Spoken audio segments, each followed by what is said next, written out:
Shooting fans, stay tuned for the top cops shooting it out in the police-only PPC Championships. Plus, the story of making it go bang, the history of ignition in great guns, and Byron's really moving, chasing targets for the shot of the week.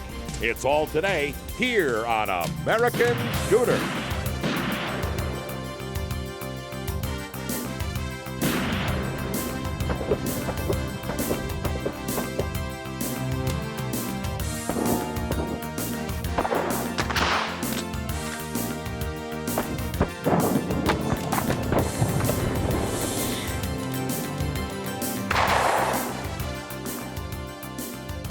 American Shooter is brought to you by Colt and the new Colt XS series. If it isn't a Colt, it's just a copy. And by Weaver rifle scopes, binoculars, spotting scopes, rings, and bases.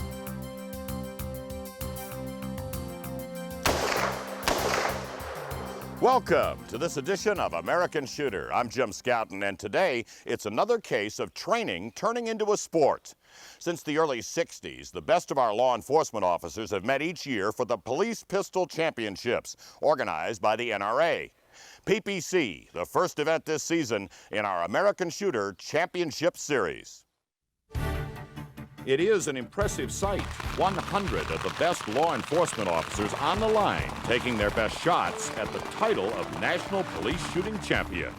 Over 2 days, more than 500 officers will compete with revolver, semi-automatic, and stock handguns in the game of police pistol combat, better known as PPC. Since 1962, this has been a competition with points and a winner, but it was originally set up to improve officer training. Larry Mead took the title in '62 and now serves as the event's range controller. I think it still has a real value to have people involved in this that are going back to their department to do training, from the standpoint that the things that they learn here, they're going to pass that on. You're used to seeing LAPD Detective John Pride as a 4-time champion in Bianchi Cup action. Here, he's also a 2-time champion. If a guy can learn how to shoot this and apply this technique in the field, your chances of survival and winning the gun battle are probably 9 out of 10 times, 9.5 out of 10. In this sport, equipment plays a big role, and manufacturers like Colt and Smith Wesson are all on hand talking about their latest products and listening, too. They come back in here and tell us what we're doing right and what we're doing wrong as far as the pistol events are concerned. There's been an explosion of quality and equipment associated with this match. The same kind of equipment that you see being used here is turned into a more practical street form very, very quickly. But in truth, the guns you see used in competition don't look very practical. Revolvers are usually .38 caliber with up to 1.5 inch diameter barrel to aid in accuracy. Plus, you'll see long radius sights that are click adjustable for each firing position at 7, 15, 25, and 50 yards from the target. Generally, you never have the opportunity to shoot at 50 yards, and so this takes special practice and preparation.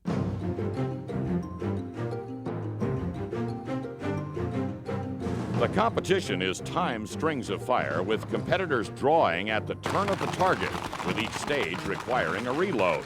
The firing positions have their origins in police tactics, and depending on the target distance, they include standing, firing from cover, sitting, and prone. And the training roots of this game are seen in the targets, silhouettes with an X ring in the middle, surrounded by the 10, 9, 8, and 7 rings. Shots falling in the silhouette but outside the rings count as a miss. Competitors will fire 150 rounds in the match with a perfect score of 1,500. Invariably, though, it will be the X count that will determine the winner. It is intense competition and made even tougher by the Mississippi Heat Index, which is close to 115 degrees. It's kind of like football. Doesn't really matter the weather, you get out there and do it. Much like patrol, you don't have a choice of when you're going to be out working. But Philip Hempel is used to the heat. He is a 5-time champion and Mississippi Highway Patrolman. But this year, Phil dropped several X's and will not take home a 6th title. I've been fortunate and lucky that I have won it a few times, but it's tough. Competition is getting tougher, or else I'm not practicing as much. I don't know what the deal is. The tough competitor this year is John Pride, as he joins Hempel as one of only 4 officers to win the crown 3 times, taking the match with a score of 1,497 and 116X. Pride also took the title in the semi-auto division. Fort Worth officer Dorsa Metter took the women's title with her score of 1,476 and 84 X's. And she also won the women's semi-auto crown. But there's still more. The sharpshooting Texas officer won an unprecedented 6th consecutive title in the women's service pistol category. And her titles have paid off, as her Fort Worth department named her range master in charge of all firearms instruction. It means a lot to me because it helped me get my job where I'm at today, and I love my job, so I like doing what I do. Not all of these officers will end up as their department's firearms instructors, nor, of course, will they all take home a title from this match. But each year, every officer competing at the National Police Shooting Championship returns to another group of winners.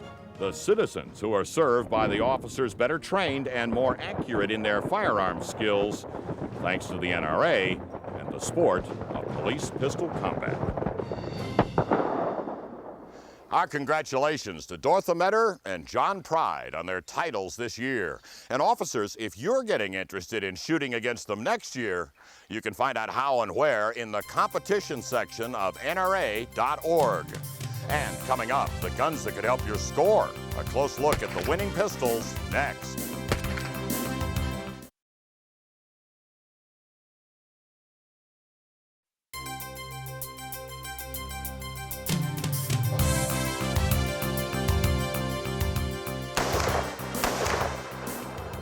There are always 2 necessary parts to a championship win. Number 1 is skill.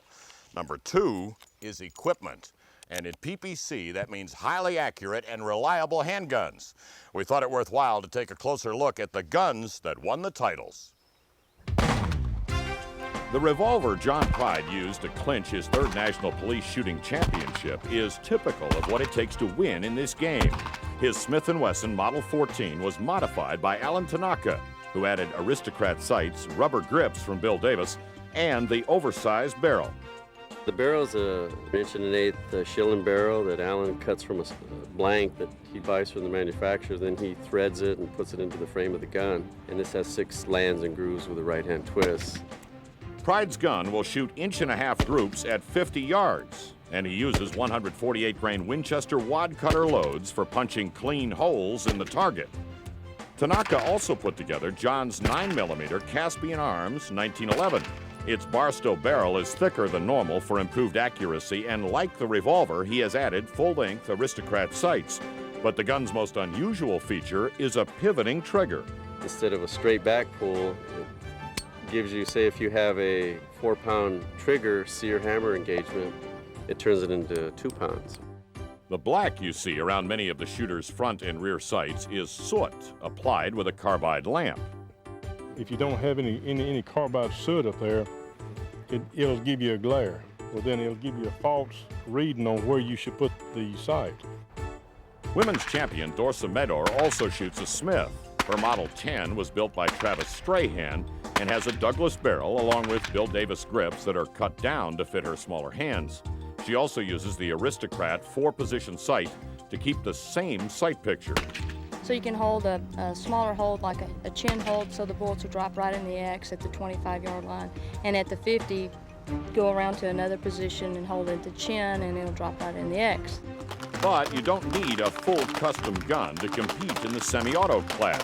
There's Smith & Wesson's PPC model. It has an oversized rail system in the frame. The next point is the barrel itself. They're all individually cut for the rear gauge. The bushing itself up front is lapped right onto the front of the barrel. You get a 3-position sight, so you're good at your distances, and you just put it in the hands of most of the good shooters, and away we go. So when officers decide to play the game of police pistol combat at this level, their choice of gun will run from mild to wild, and always just a little bit burnt.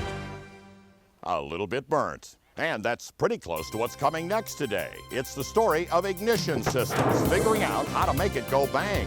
And then the ultimate lightweight carry gun in alloy and titanium in GunTech.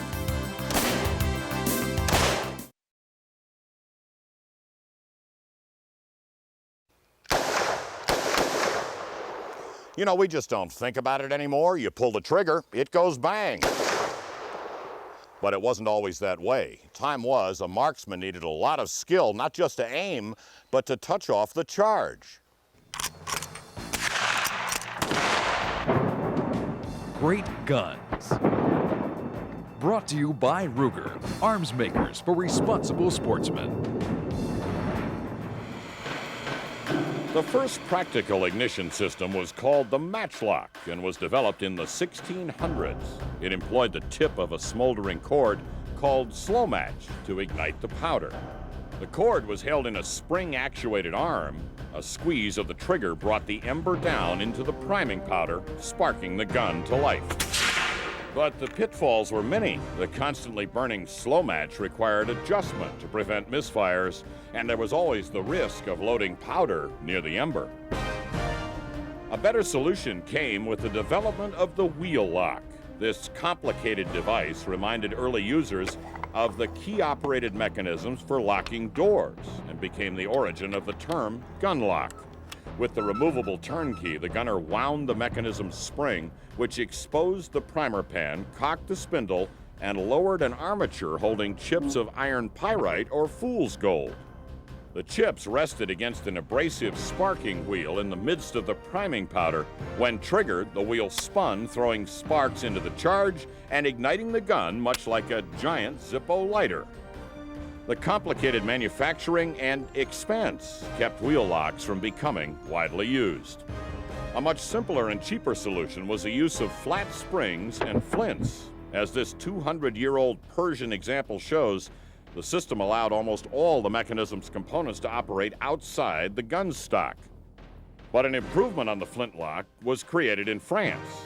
The French version used many internal components and eventually was adopted worldwide. A classic example of this style of flintlock can be seen on the English-made Brown Bess.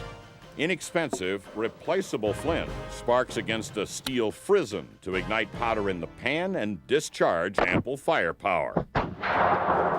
The flintlock worked so well that it has yet to be outlived by any other form of small arms firing system.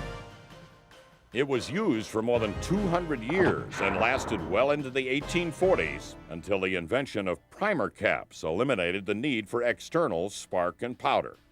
The advantages of caps were clear. Their internal explosive charge made the percussion lock easier to prime and much more reliable to fire. But even the supremacy of caps was short-lived. Their design had pointed the way to a self-contained system, loading both primer and powder. And by the 1870s, caps were replaced by the metallic cartridge. The modern cartridge brought to an end an era when a proficient rifleman not only needed good aim, but the challenging skills of loading, priming, and igniting his firearm. Yet the modern cartridge is not the end of the ignition system story, but only the latest evolution in the centuries-old quest to harness the power of fire through the union of powder and flame.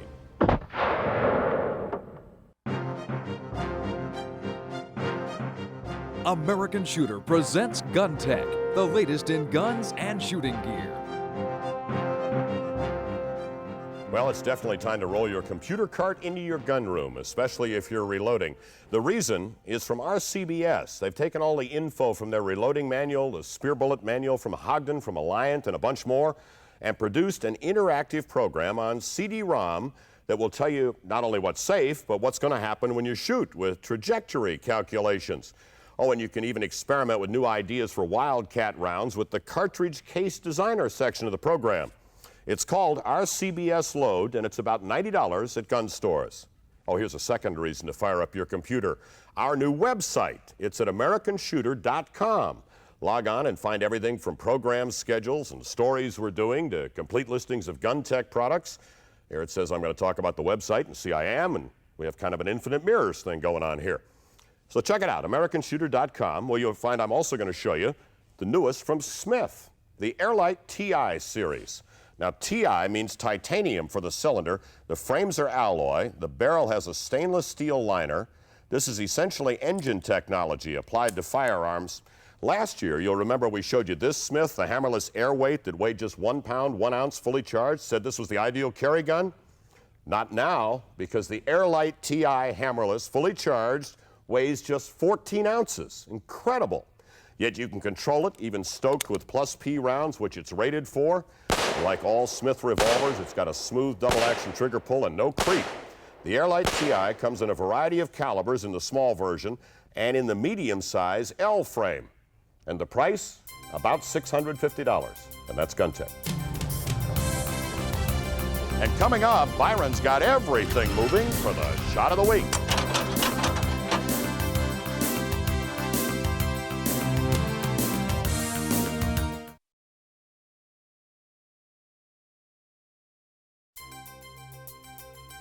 American Shooter is brought to you by Smith Wesson, the world's largest manufacturer of handguns for sporting, law enforcement, and military use since 1852. And by Federal Ammunition, Federal knockdown power. You know, sometimes our exhibition shots each week can get an idea started that keeps getting bigger and bigger.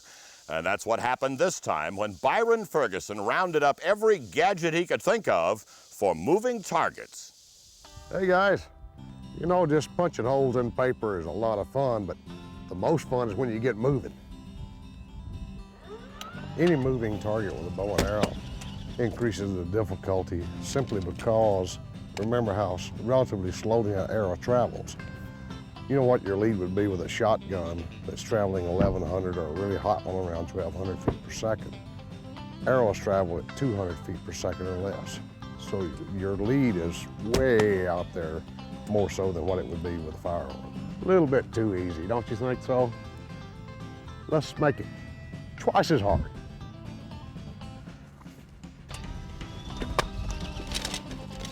The thing about switching from targets and doing it quickly is just being nimble enough to get the arrow out of the quiver, get it on the string, and get the shot off. With that having been said, you're having to switch from a simple windage lead to a lead both in windage and elevation. We started with one moving target, then we went to another moving target. Now we're going to add a third mover, me. It's one thing for the target to be moving, but when both the shooter and the target's moving in opposite directions, it is tough. It is double tough. That's one of those things, I guess you can say, where you revert to instinctive, or if you want to be kind about it, you say you're poking and hoping. You're doing the best you can and trusting your instincts to do the rest. The hard part about getting the second target is getting the arrow on the string, because remember how bumpy it is. I mean, you're having a hard time just keeping your balance to keep from falling out of the truck. But now you've got to draw, knock an arrow, find the target, calculate the lead, get the shot off.